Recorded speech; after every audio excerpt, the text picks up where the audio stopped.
Olá, meus queridos irmãos, minhas irmãs, com muita alegria cumprimento a todos em mais essa oportunidade de podermos estudar a Palavra de Deus. Estamos na sequência da obra de Deus através do profeta Daniel. Gostaria de convidá-los para uma palavra de oração. Santo Deus, obrigado por mais essa oportunidade de poder estudar a Tua Palavra. Conduza o nosso estudo para que nós possamos compreender, ter condições de praticar e de transmitir aos que nos cercam. Capacita-nos, guarda-nos, abençoe-nos, perdoe nossos pecados e faltas, em nome de Jesus. Amém, Senhor. Do orgulho à humildade. O verso principal, Daniel capítulo 4, verso 3, que diz o seguinte: quão grandes são os seus sinais e quão poderosas as suas maravilhas. O seu reino é reino sempiterno e o seu domínio de geração em geração. Na realidade, aqui nessa altura, depois de tanta experiência que esse monarca conviveu com verdadeiros servos de Deus, ele teve aqui praticamente um lance de lucidez, de humildade, mas muito sazonal, muito passageiro. Estava no momento da vida dele entre o orgulho e a humildade. Por que digo isso? Porque o capítulo 4 do livro de Daniel praticamente é uma transcrição do edito do próprio rei, da experiência que ele passou nessa altura de sua vida.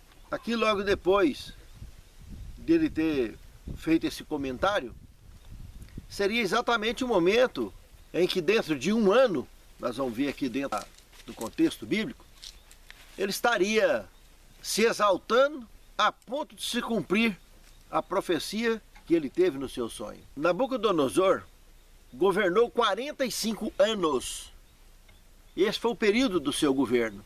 Só que desses, 7 anos ele passaria como bicho no meio do mato. Só 38 de governo normal. 7 seria substituído por grandes conselheiros que coordenariam os assuntos do reino. Aqui entramos então no segundo tema. Não é essa a grande Babilônia? Justamente do capítulo 4, do verso 1 ao 33, temos o relato todo do que ocorreu. Após um ano que ele teve o sonho, ele faz esse comentário exaltado. Não é essa a grande Babilônia que eu construí com o meu poder, com as minhas próprias pernas, com as minhas condições, com os meus próprios braços? Uma ideia do eu. O eu estava tão grande que cobria qualquer espaço de visão de outra natureza qualquer. No verso 23 nós temos a previsão aberta sobre os 7 tempos ou 7 anos que ele passaria ali. Um tempo, 2 tempos, metade de um tempo, lembra da profecia? O profeta, se estivesse morto, seria então cada dia um ano, 360 dias, 360 anos. Para compor a profecia de Daniel 7, 25, que o povo seria perseguido durante um tempo, 2 tempos e metade de um tempo, que nós já estudamos na Bíblia várias vezes, né? Voltada para o tempo da Inquisição que aconteceria. Um tempo, um ano de 360 dias, 2 tempos 720, meio tempo 180, somando tudo nós temos 1260. Foi os 1260 anos da perseguição. Ali um dia foi um ano que nenhum profeta dos que tiveram essa visão estaria vivo naquela ocasião. Aqui ele estava vivo. É uma profecia clássica, o profeta estava vivo e interpretou e participou desse momento. Então são 360 literais, por isso 7 tempos são 7 anos, 7 períodos de 360 dias exatos. E isso é o que aconteceu aqui. Entre o verso 29 e o verso 33 do capítulo 4, nós temos a confirmação que ao final de 12 meses aconteceria essa expressão que ele colocou aqui, essas afirmações exaltadas, que levaria ele para o mato para comer capim, para ver quem é que é o coordenador da vida, quem é o doador da vida, quem que é o soberano da nossa vida e da vida de todo o universo. E essa expressão dele aqui, tendo vivido tudo que ele viveu do lado dos verdadeiros servos de Deus até então, Sadraque, Mesaque, Abdenego, o próprio Beltesazar, que era Daniel, ele sentiria na pele aqui. Conviveu lado a lado o tempo todo com verdadeiros servos de Deus, sentiu a presença da verdadeira luz e do verdadeiro sal através desses homens que influenciaram o tempo todo, e grandes milagres que ele pôde assistir pessoalmente por várias ocasiões, e aqui agora estava cometendo esse desatino e já estava previamente avisado por um sonho que ele mesmo teve. Como não tinha data para acontecer o sonho, obviamente, como profecia clássica, é uma profecia condicional. Ele podia ter evitado, mas não evitou. Ao passo de um ano, foi letal. O que aconteceu aqui se cumpriu.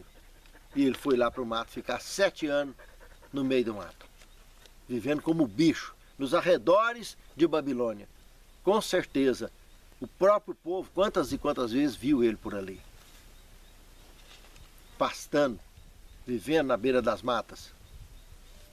No terceiro tema, nós temos advertido pelo profeta. Em Daniel capítulo 4, verso 27, o profeta Daniel chamou a atenção dele num tom de advertência, voltando ele para um espírito governamental mais humano, próximo das pessoas, para ele entender que a liderança vem de Deus e que Deus, através do governo dele, abasteceria o mundo daquela época, por causa da benevolência, da misericórdia de Deus, através de um bom governante que tinha uma relação com Deus já há muito tempo. Deus já vinha pelejando para que ele se convertesse realmente e pudesse ser um rei digno diante de Deus e diante dos homens. Mas o eu lutou muito com ele. Ele se rendeu muito ao próprio eu. E Daniel aqui nesse verso fala para ele sobre essa questão da dignidade humana, que o mundo dominado por aquela nação também tinha o direito de viver debaixo do livre-arbítrio que Deus colocou. E Deus queria alcançar todos naquela época. Afinal de contas, Deus estava preparando o planeta Terra para receber o Messias, para receber o seu filho.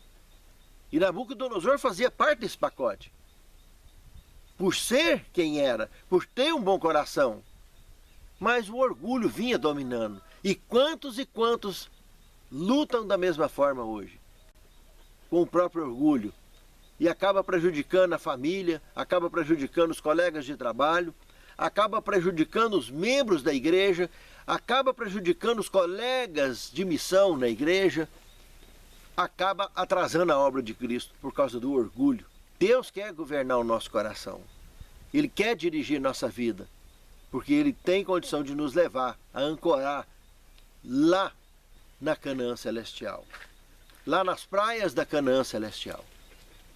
A nossa embarcação só viajará segura nesta grande viagem se o piloto for Jesus Cristo.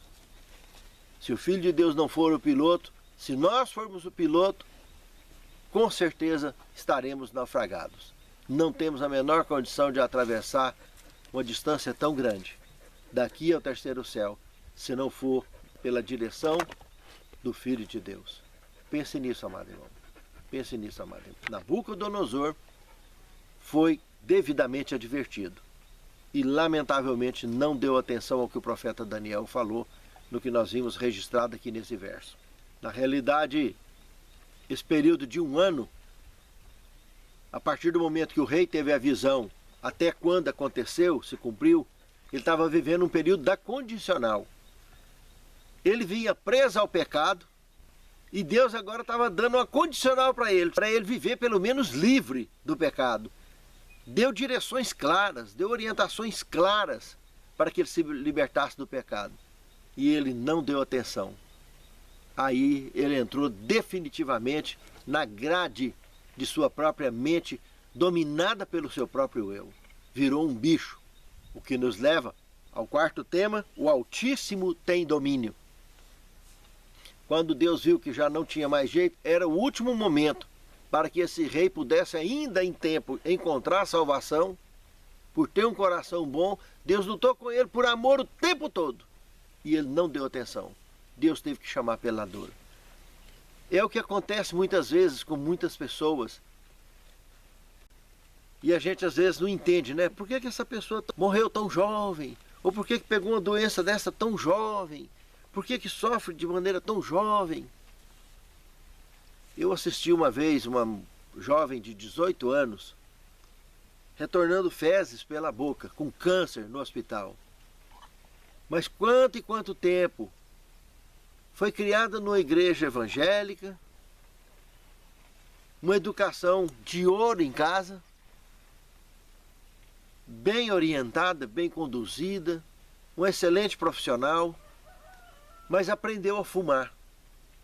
E não aprender a fumar, se tornou uma vítima do câncer, uma vítima do fumo. 18 anos. E eu assisti essa cena tão triste. Eu e outros colegas de trabalho na época, nós trabalhávamos juntos. Irmãos, é triste demais, muito triste.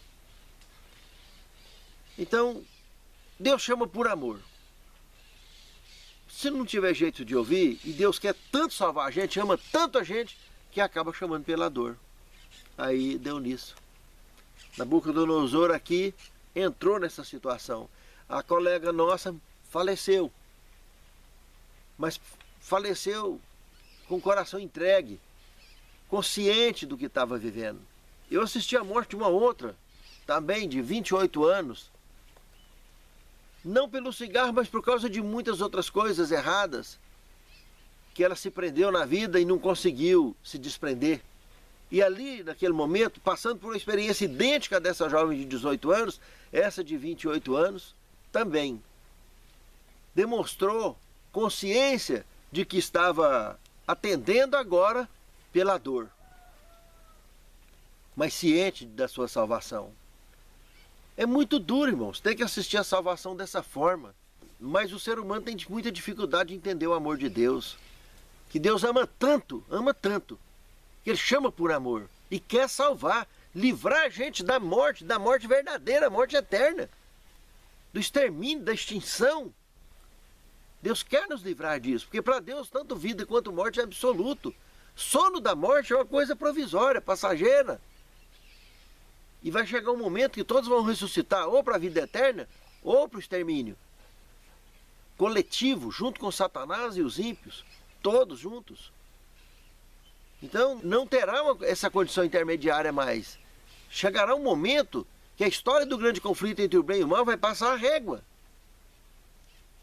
Por isso que Deus faz tudo para nos salvar, como fez aqui com esse rei. Licantropia ou zoantropia era a doença que esse monarca estava acometido agora por castigo do Senhor na tentativa de recuperá-lo.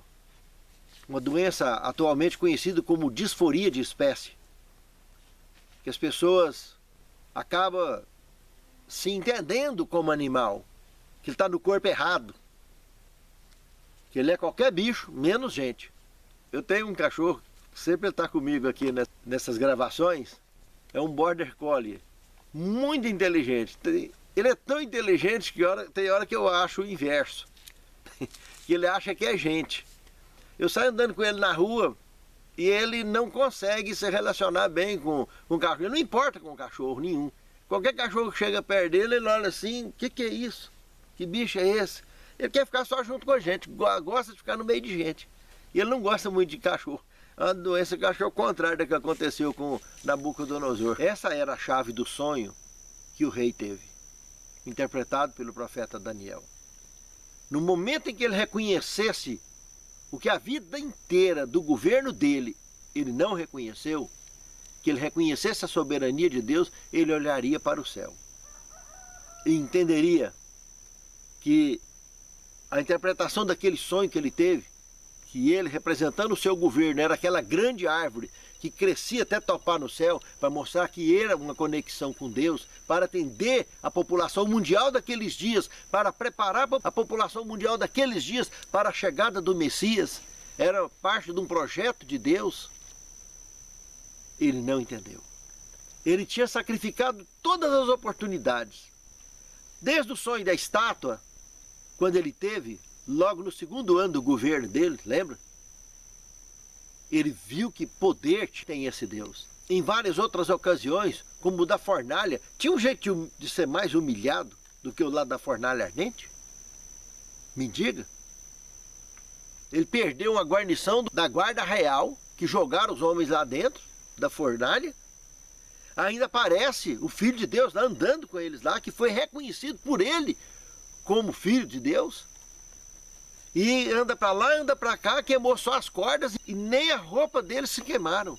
E eles estavam andando como se estivesse num quarto de ar-condicionado, conversando, se interagindo.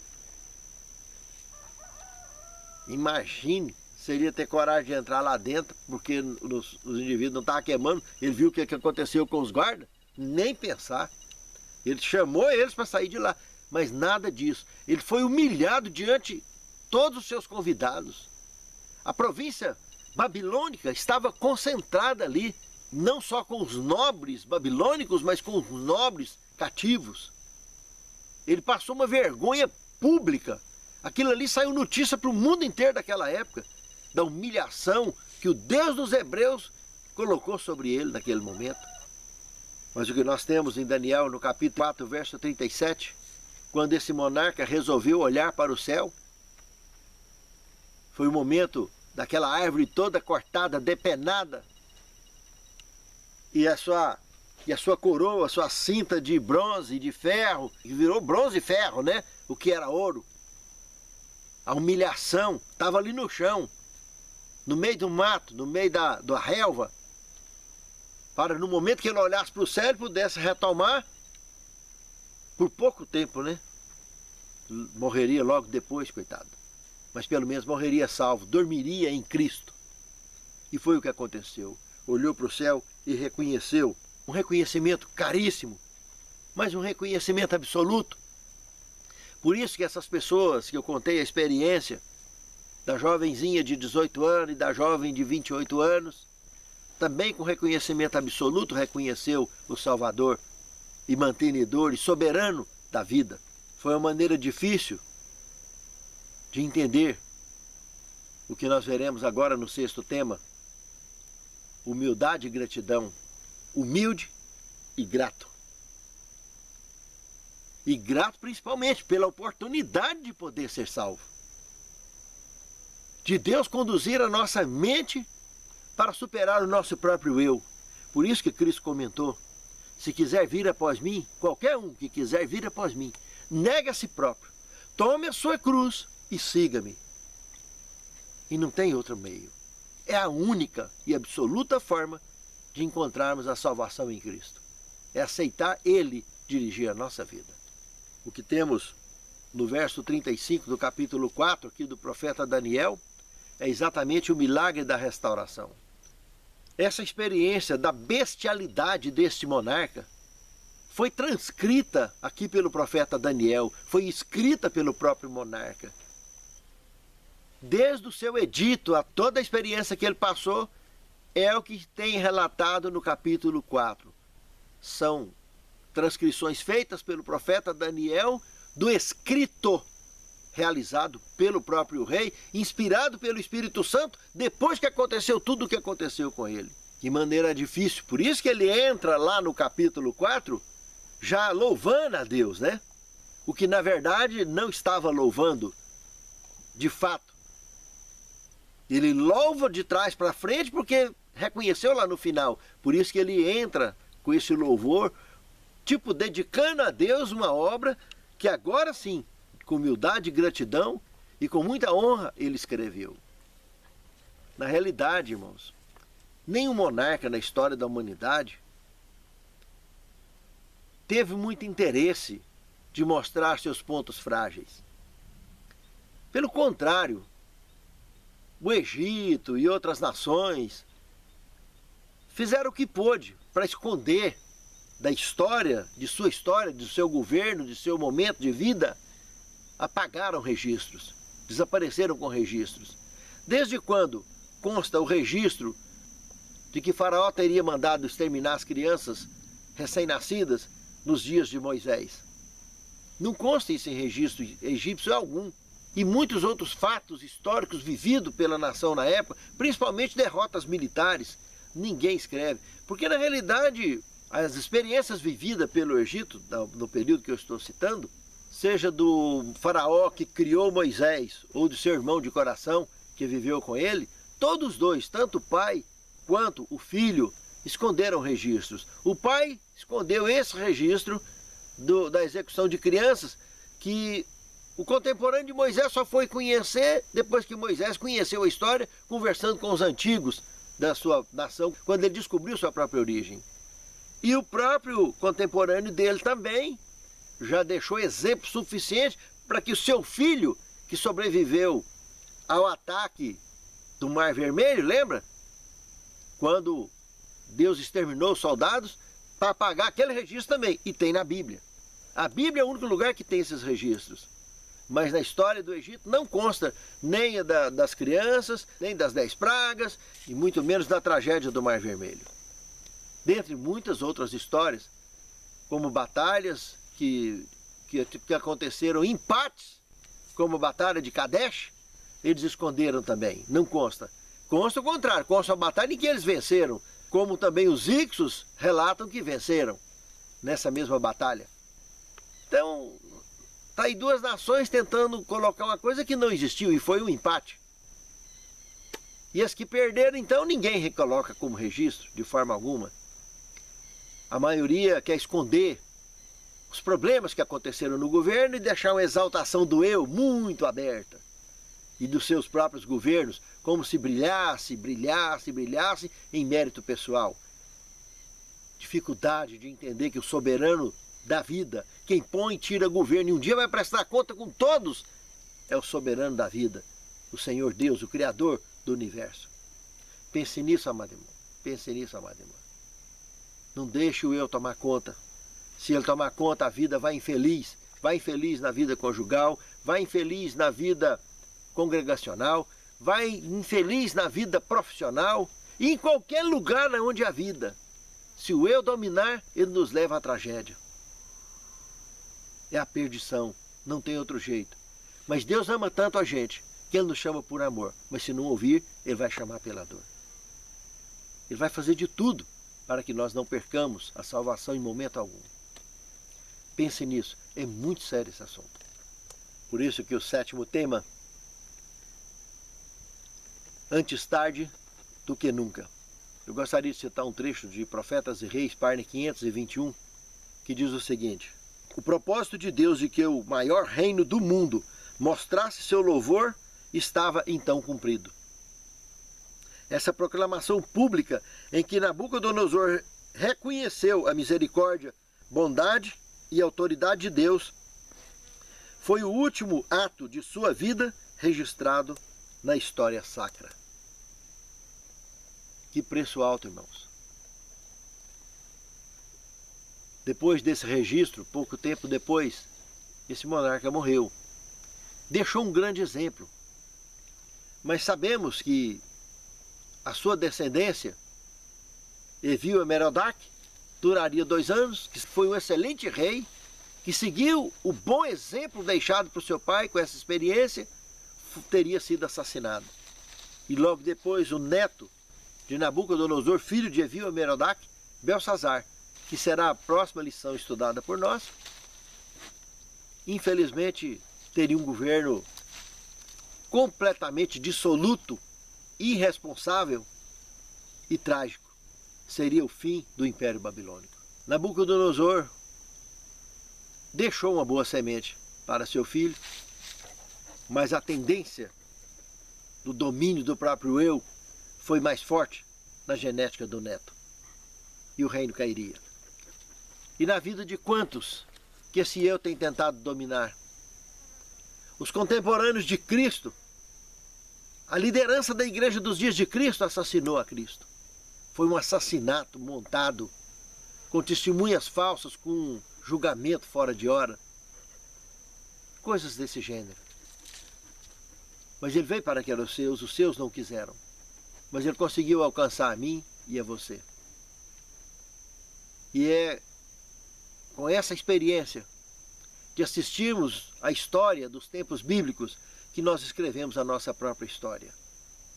E que Deus abençoe a mim e a você, para que o eu não se coloque acima de nós ou entre nós e Deus jamais.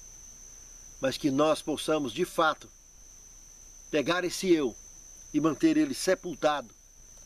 Porque, de fato, como Nabucodonosor, nós viveremos como pessoas convertidas. E o verdadeiro convertido tem o eu sepultado. O eu divino, que é a voz de Deus, é que governa a nossa mente e a nossa vida.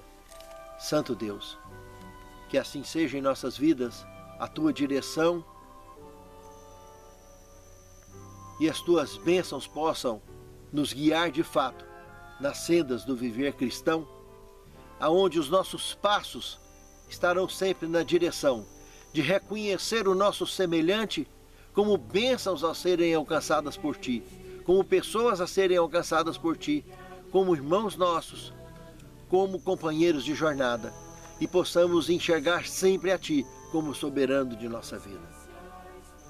Perdoe nossos pecados e faltas, prepare-nos para o teu reino, e que naquele grande dia, Senhor, nós e as pessoas que nos cercam possam ser todas agregadas nessa grande e maravilhosa viagem até o terceiro céu. E possamos estar o tempo todo e para sempre contigo, aprendendo de ti e convivendo contigo para todo sempre. É o que te suplicamos, agradecidos, em nome de Jesus. Amém, Senhor. Ao meu lado estás, agradeço, Pai querido, por ligar a nossa vida num só coração.